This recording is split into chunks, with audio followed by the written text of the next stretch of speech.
Masabaya Baba wa misana misaya mgana fuwa. Misana misaya. 54-year-old Georgina Pia lies in the reclined seat at a private facility, the Central Dialysis Center. She just finished her session for the week. Once a vibrant fish seller at the Tema Fishing Harbour, now confined by her kidney condition, unable to afford the lifeline she needs, regular dialysis. I started getting the symptoms of a kidney condition when my daughter was in the first year of university. Even getting food to eat is difficult. I have to beg before I eat. My mother, who used to support me too, is also blind now. I don't have any helper. I used to sell fish at the fishing harbour and used to get support from my friends, but not anymore. You know the harsh economic conditions now, so I have to beg before I get money for my weekly dialysis at this private facility. I can't be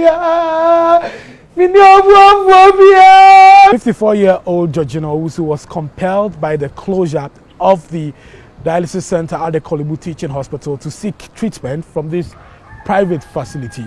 She was hopeful that the dialysis center at the Kolebu Teaching Hospital would be reopened so she could go back there. But the news that she received shattered her hopes of ever going back. She says the increase of dialysis treatment from 380 cedis to 765 cedis is just like the authorities pushing her from behind into a 6-foot grave. Bringing my mom to this private facility, 460 cedis. Her daughter, 26-year-old Stella Owusu, is the only child of her mother. She says the weekly dialysis sessions have taken a toll on their finances. She says, but for friends and family members, her mother would have been dead. When they closed in May, we were there, I think about a month later, or it didn't even get to a month. Then you are there, and then one person's picture will be sent. So and so has died. Couldn't get money to dialyze continuously because I think Kolebu was the cheapest place, 380 cedis at that time. Other facilities were taking 500, 550 at that time. And so moving from Kolebu, no source of income, and then you are supposed to wait 550 twice a week or 3 times a week. Most patients couldn't get it. So we've actually lost a lot of patients, both young and old. But the one I can count right now is about 12 patients since Kolebu dialysis unit shut down. Because even bringing my mom to this private facility, 460 cedis twice a week, I don't even get it. So it's once a week I get for my mom. I'll call church members, I'll call friends, and then they'll contribute and I'll bring her. Lack of proper and affordable healthcare systems is one of the reasons young people hit the streets last 2 weeks to protest. One of them, Nasiba Bawa, was seen charging at the police. In a video that has now gone viral, she told me she was protesting because a 24-year-old man had died because he couldn't afford the cost of dialysis. A 24-year-old boy died this morning. His father is a teacher. His father is a teacher. Gave over 30 years of his life to the service. Could not afford transplants. Could not afford dialysis. 400 cedis a week. What do you mean? Do you know how much taxes they check out every day?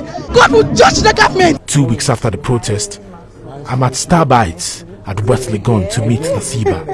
She usually buys her lunch here.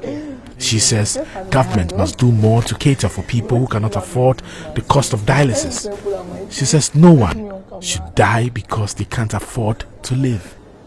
I was so upset, like it got to me, and not even just because Hassan died, but what Hassan represented, even for me, you know, that he represented a lost, like a country that had failed you. Yeah. He represented people who were dying or had died. He represents a lot of things for me. And so looking at him and looking at the situation that finally what had gotten me to, it was as though like you were living in a memory yet to happen.